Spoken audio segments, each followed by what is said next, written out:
This is on.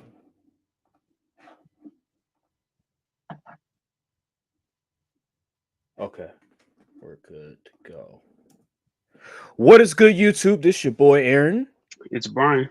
This is the Courtside View Podcast, and we are back today to react to Team USA finally getting gold at the Olympics. They just defeated France, and it's over now. The Yes. journey from the time that they went from playing Canada to now we're here at the finals of the Olympics, and they just took down France. They won by double digits. Stephen Curry came through again, was heroic, hit some amazing 3-point shots like he always does. It's expected of Stephen Curry. So, uh, just your reaction, Brian, to Team USA versus France. Um, it felt like a foregone conclusion before, as soon as the matchup was announced after they won the last game. It seems like everybody already knew what was going to happen, and lo and behold, well, people said it was going to be a blowout. I don't know why they thought that. That game was very close down the stretch until 30 came and he's four right now. Until For four came and sealed the deal with the hmm the last 2 minutes, 2.5 minutes or so. So I mean, I wasn't. Everybody expected us to win the gold. I mean, come on now, best basketball country in the world, most talented roster in the Olympics by far. Way too much star talent up and down the roster. Even people that didn't play are still all-star caliber players. And yeah, this is I pretty much expect it was. I'm glad it was a good game. I will say that. I hmm didn't want to see a blowout. A blowout would have been cool or whatever to pump your chest, USA, USA. But I wanted a good game of basketball, and we got that from France. So, and then also the game before against Serbia. So, hey, I'll take it. I had enjoyed my last two watches of the Olympic basketball. Yeah, man. Like it was such an amazing experience, and we mentioned this before, but it's a preview of what to come for the NBA when it comes to their rights to NBC slash Peacock. I enjoyed NBC's coverage of the Olympic basketball. Like it really felt like there wasn't any distractions. It didn't feel like there was something taken away from the game. You know what I'm saying? Like a lot of times ESPN or even sometimes on TNT, the commentators they would say something just so outrageous. There would be something going on. It could be from just the amount of ads, the amount of commercials. With NBC slash Peacock, this Olympics, I really enjoyed just the commentary from Dwayne Wade and the other dude. I forgot his Noah name, but he Eagle. did. Yeah, he was phenomenal. He's only 27, by the way, so he's very young in the business, and he already has a job, and he was tremendous. I enjoyed his commentary. He did a phenomenal job, and I just can't wait for the future of NBC televising the NBA because before they lost the rights 20 something years ago to TNT, I mean they were fantastic. Like they were the best thing going when it comes to NBA coverage. Is just we forget that and we reminisce. I see it all the time on Twitter when they bring it up about just the way that they covered Michael Jordan and all these other teams and the way that they built up the matchups. I'm really curious to see how they're going to do it 20 years later. So that's just one point that I wanted to talk about when it comes to just the Olympic experience when it comes to basketball in itself. It was really good. Speaking about this game, yeah, it was really pretty much a foregone conclusion in my opinion. I knew that this matchup was going to be a bit easier. Well, I'm not going to say easier, but it wasn't going to be as stressful as the Serbia game because I just think with France, they're from a perimeter perspective. I wasn't fearful too much. Yeah, they have Wembanyama, they have Rudy Gobert, they have Batum, and they have a couple other guys. But for the most part, when I look at this France team, I'm like, okay, besides their bigs, is there really anybody else that I need to be fearful of? While with Serbia, not only did they have Jokic, and he wasn't even the star of the show for that team, it was Bogdanovic. Mm-hmm. They had so many different guards that were hitting like these just amazing 3-point shots that at one point it looked like USA might lose. I never felt like USA was in a position of losing this France game because I just knew that France, in order for them to win, they're gonna have to hit some threes, and they just couldn't go band for band with USA when it comes to behind the yard, and USA's defense was just too much. It did get close. It did get close, but I never felt like USA was going to give the game away because again, it's just the 3-point line. We have Stephen Curry. We have the best players in the world, and they were going to come through. We got to see Jason Tatum finally again. Again, all this crying about, oh, Steve Kerr didn't play Jason Tatum. Did they win the game? Yes, they won the game. And without Jason Tatum, with Jason Tatum, they won the game. And then I'm hearing all these stuff about, oh, Jason Tatum should play for the 2028 Olympics. Like, shut up. Shut up. Like, do you guys not understand his minutes were taken away because Kevin Durant is on this team? Like, if I'm not going to play, it better be an all-time great like Kevin Durant. Like, it's Kevin Durant. So why should he be crying about that? He shouldn't. And he still was able to play at the end. He had 11 minutes. And yeah, I mean, he came off the bench, but it's Kevin Durant, and his skill set meshes well with Team USA, with LeBron, with Steph, because he can shoot.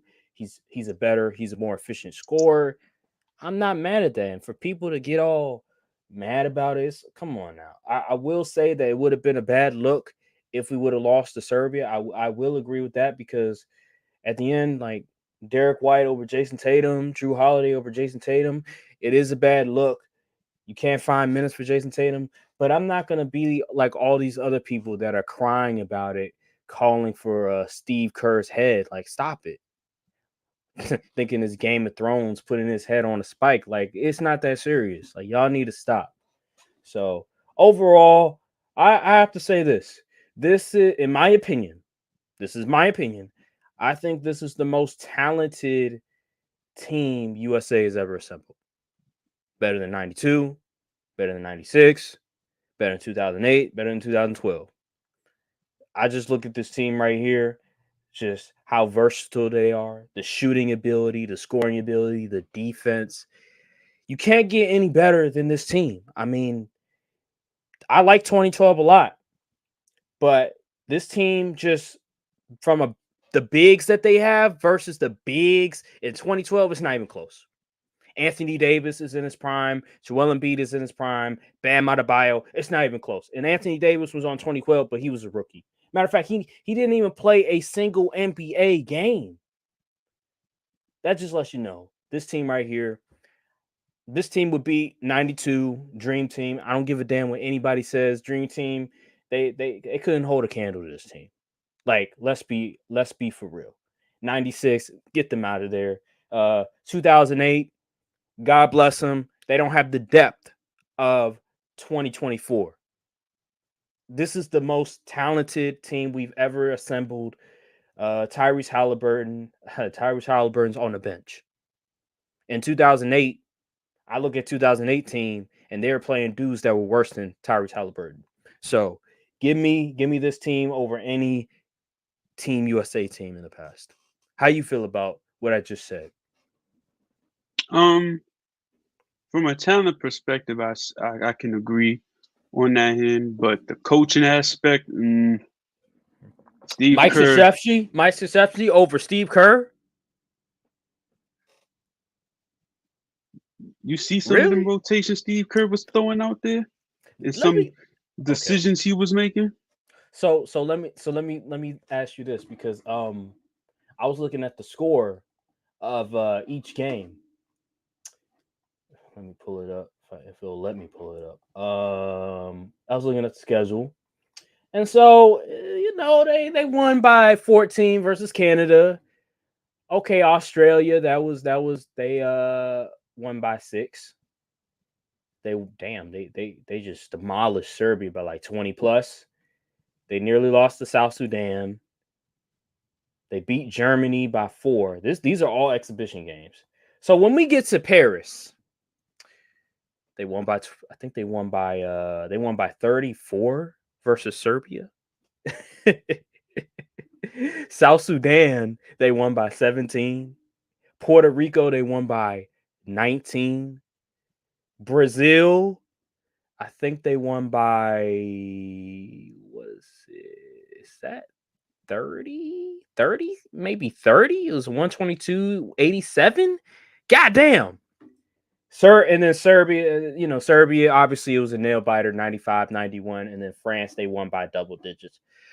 I'm sorry. Like, I know you're trying to criticize Steve Kerr for those rotations, but this team right here that's pretty damn good. I don't care what you have to say about Steve Kerr's rotations. That's still impressive. I remember 2012, they played a team and they nearly lost. I think they only won by 3 points. And I think against Spain in the championship game, that was competitive as well. So I know we're trying to criticize Steve Kerr for some of the bad decisions he's made, but overall, what are the results? They were dominant. They were dominant for most of the time. Majority, for 90% of the time, they were dominant. And you can criticize Steve Kerr all you want, but this team right here, I'll put them against any team in Team USA history. Well, yeah, what's a better team?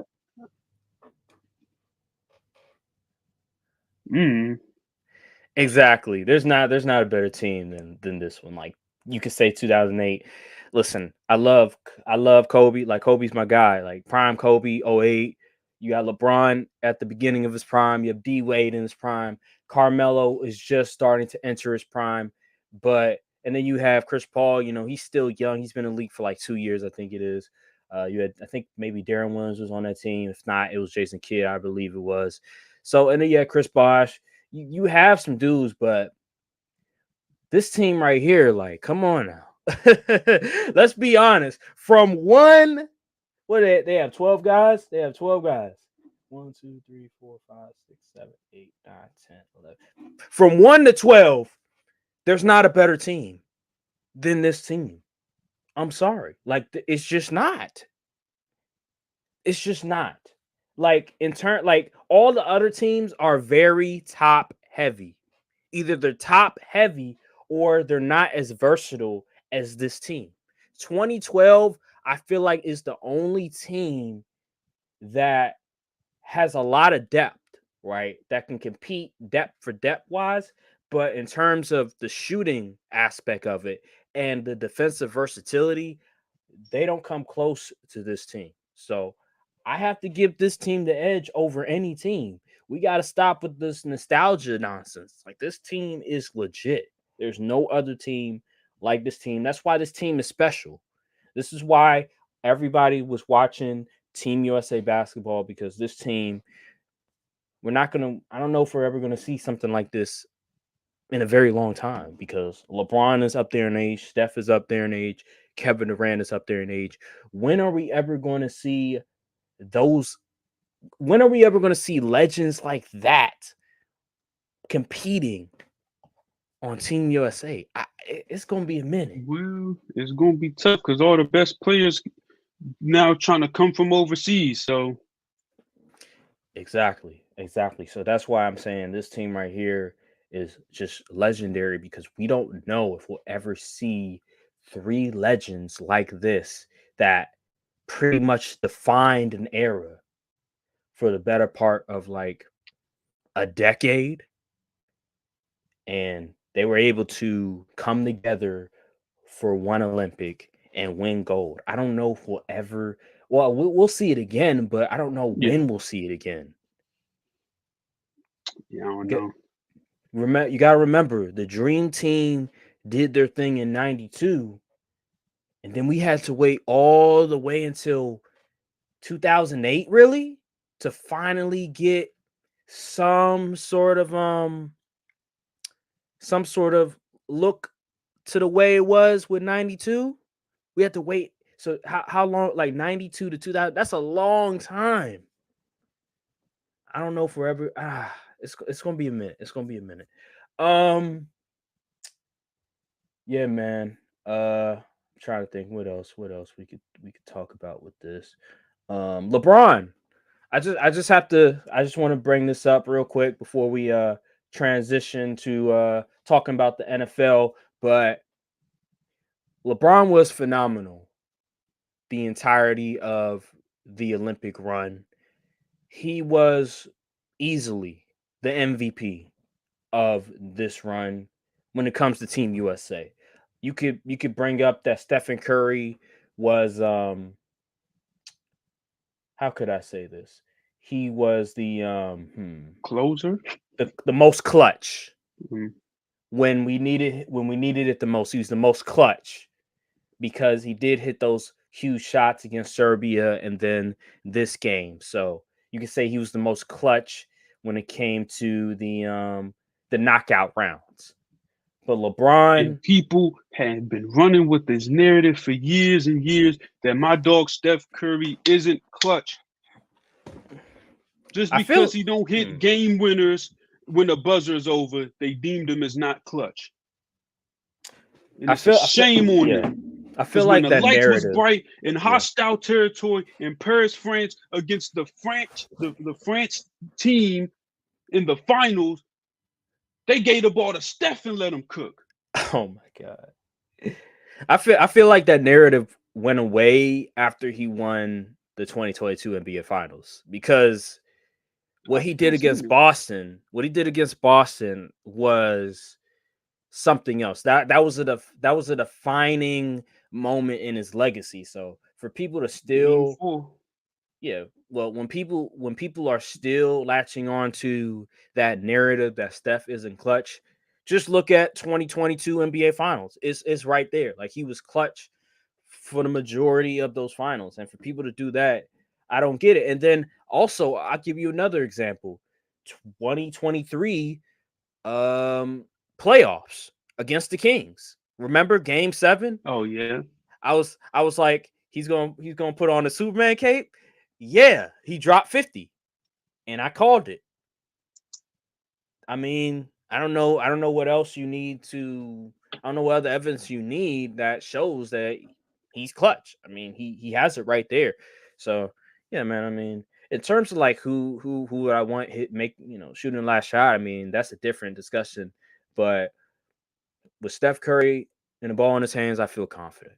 And he did his thing at the end, and you gotta salute him on that. Yeah, man. Salute. That's pretty that's pretty much it. I go Jason Tatum. Yeah, I mean, he was just there. He was just there. He was there for the fun. He was there for the occasion. And he gets a gold medal. So Yeah. congratulations to him. Another I mean, gold medal. I'll say this though, in 2028, he might very well be the best player on the team. So for all these people saying Either he him shouldn't or Ant. go, Maybe yeah. even if Ja decides to play, maybe either him too. Who knows? So for people that say, "Oh, Jason Tatum shouldn't go," well, by the time 2028 rolls around, he might be the The best guy. player. So why wouldn't he want to go? I mean, that's the legacy defining achievement if he elects to go again. So that's just stupid stuff. People trying to create more controversy. Is there anything else you want to talk about when it comes to this game? Any more things you want to bring up regarding Team USA's run before we officially conclude I this don't know, topic? just no, never just shout out to Team USA, man, getting the job, bringing the goal home once again, showing them that American hoops still reign supreme.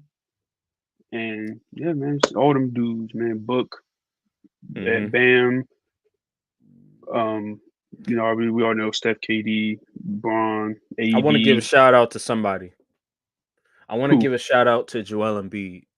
Mm, All the people that was talking trash about him, criticizing him, saying that they should revoke his passport privileges. I'm nasty saying work. this. I'm saying this right now. Matter of fact, not even just passport, citizenship. Let me say this. All the people that was disrespecting Joel Embiid, shame on you. There's a reason he was elected to come to Team USA. We did criticize Joel Embiid, but I didn't go on this hate tour like a lot of people did with Joel Embiid. And I already brought it up. I think Joel Embiid is a top 5 player. I think he's the 4th best player in the NBA. And against Serbia, he showed why he's the 4th best player in the NBA. He showed why he was a part of the team, because he's important.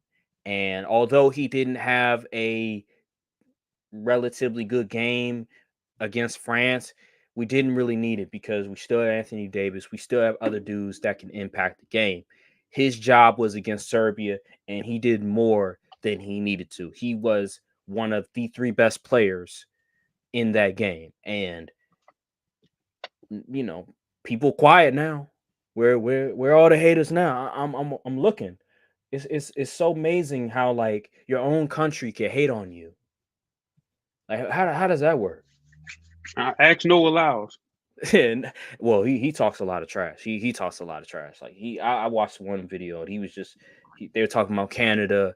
Are they a threat? And he was just, But anywho, man, I just wanted to bring that up. We're going to switch to another live stream. We're going to be talking about the NFL, the NFC North, give our predictions to that. So tune into that. Thank you all for watching, and we will see you all on the next live stream, which is going to be just in about a minute. So tune into that. We'll see you all in a sec. Yeah. Salute to the women's Team USA track and field. They carried us. The men wasn't doing their job. Yes, that relay was yesterday amazing. was terrible, but the women pulled through.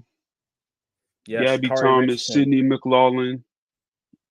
I forgot the her husband's hyphenated name. All the women. Sha'Carri Richardson. Yeah, salute to her.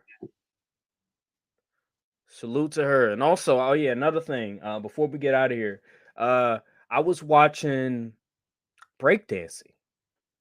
I saw clips at first, I was a bit turned off by it. I saw was it the Australia girl who was doing that silly stuff? I'm like, that's not breakdancing. But then today, I watched the finals. It was the men's finals. And man, they were really going after it. They was really like breakdancing. Like you could tell they actually know what they're doing. And I enjoyed it. Like I really enjoyed it. I hope they continue this because it's a great addition to the Olympics. I love it. I love the music. I wish they would have played Pump It Up. If they would have played Pump It Up, I would have gone crazy. I ain't gonna lie. But they played Method Man. They played some other stuff. It was great, man. I enjoyed it. It's unfortunate that Team USA only won bronze, but hey. Which is funny because that's b-boying originated in New York in the United States. Yeah. I was a bit frustrated. I was like, damn, y'all gonna let Canada win? Canada? Oh. But I still enjoyed it overall. It was a great experience. All right, we'll see you all in a minute. Tune in to the other live stream. All right. Let's end the live stream.